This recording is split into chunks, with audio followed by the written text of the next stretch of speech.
Well, it's that time of the day where we talk about food. Actually, we talk about food every time, but this time more so about burgers itself. We have with us the management of Westlife Foodworld. The company reported a decent revenue growth. In fact, the industry-leading growth, almost 7%, same-store sales growth, 14% higher on the revenue. And as a result of which, the stock has moved higher to the high point of trade as well. We have with us Amit Jatia, who's the executive director at the company, joining in to talk more about the quarter gone by, but more importantly, the year going forward as well. Akshay, thank you so much for joining in. 14% revenue in the first quarter. You've guided for high single-digit sort of same-store sales growth for the entire year. If I add that to the 10% store addition that you guys normally do, and a couple of percentage points of price hikes, then it equates to close to around 22 to 25% in terms of annual revenue growth. Is that a possibility for this entire year? So, why we said single-digit SSSG being high. Firstly, thank you for having me. We've also kind of given out a vision for 5 years, and why we've done that is because it's a long-term plan for us, and we look at the business long-term. That's why, for the last 25 years, we've set up our base and we continue to perform the way we do, which is, according to us, differentiated. But from our point of view, I think high single-digit SSSG is aspirational and realistic for us. We are planning to add around 40 to 45 restaurants in the coming year. And, our total sales growth, should be similar to, what we're, continuing to give out this quarter. So just back calculating, high single-digit SSSG, 40 to 45 stores would mean 10% store addition. And you usually typically take about 1 to 2% price hikes every year. Even if you don't take that, 18 to 20% revenue growth this year should be a possibility. So, we are in a year where you are seeing a slowdown in consumption. There are headwinds, so you won't see every quarter being like to like. We are kind of estimating high single-digit SSSG. You may see a little bit of variation in this coming year because of the, slowdown in consumption. However, over the long term, 5 years, which is our vision 2027, high single-digit SSSG will take us to doubling sales and doubling the number of restaurants. All right. Got that, Akshay. Hi, good morning. Akshay, what does it mean in terms of margins? In the past, you'll have said you'll want to move to the high teens. For the first quarter, you're in that vicinity of 16, 17% odd. For the year, what kind of a margin trajectory for this year, FY24? So again, we're talking about it being a long-term plan. 18 to 20% EBITDA margin post-Indias is our aspiration.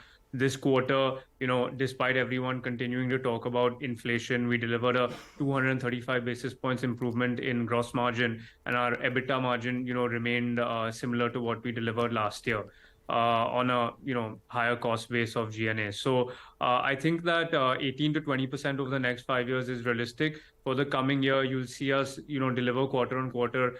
Before, COVID, we continued to deliver 100 basis points improvement in EBITDA year on year. So you will see improvements coming in from, what we delivered last year. All right, about 100 basis points. What about the revenue split? Just wanted to understand, because now that things have completely normalized, the post-COVID resurgence has also normalized. In terms of dine-in versus, on-premises, rather on-premises versus delivery, what is the optimal mix? 60-40, is that likely to sustain? And in your geographies as well, South and West, you all are moving towards equality between South and West. Where does that number stand?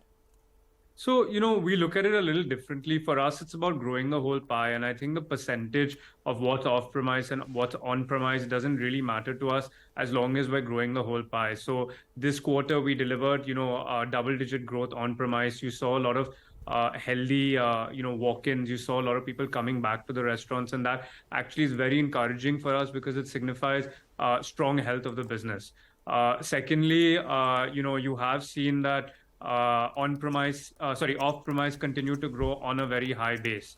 So as a result, we've grown the entire pie and, delivered 14% sales growth, high single-digit SSSG, which is exactly kind of, what our plan is for the long term. Akshay, tell us about the geographic split between West and South. What is it? And how does it gradually move to that 50-50%?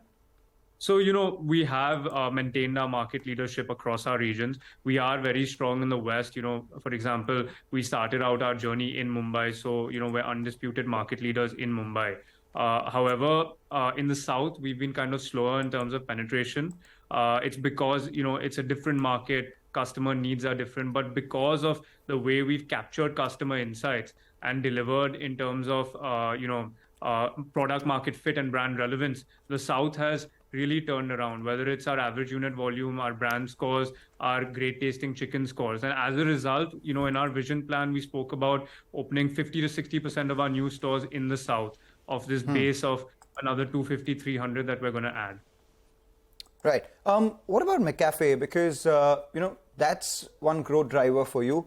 We don't have the data for McCafe in the first quarter. How did performance pan out? How many new McCafes did you add? Because at fourth quarter, you were close to around 311 stores. That's a penetration of 87 odd %.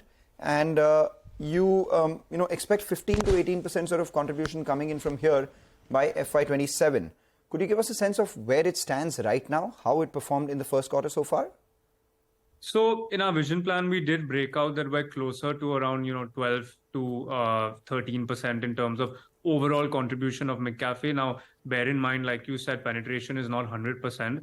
We have around 315 McCafes out of our 361 restaurants. We plan to, now penetrate 100%. Every new restaurant will have a McCafe as default, along with our experience of the future format. And I think McCafe is a very strong revenue driver as well as a profitability driver for us. It's because beverages are continuing to be consumed by our customers at a high frequency, especially coffee. India is a high coffee consuming market in terms of growth. However, the total consumption is low. So the opportunity is very large. And even in this seasonal quarter that went by, we continued with our promotions of cold beverages. And, we continue to have promotions every quarter in terms of our beverage strategy. Right. From everything that you've spoken about, with regards to the macros and the opportunity that there is, it is rather positive. And in that, the plans that you have are also, heartening. But there is one risk with regards to the availability of real estate at an affordable price.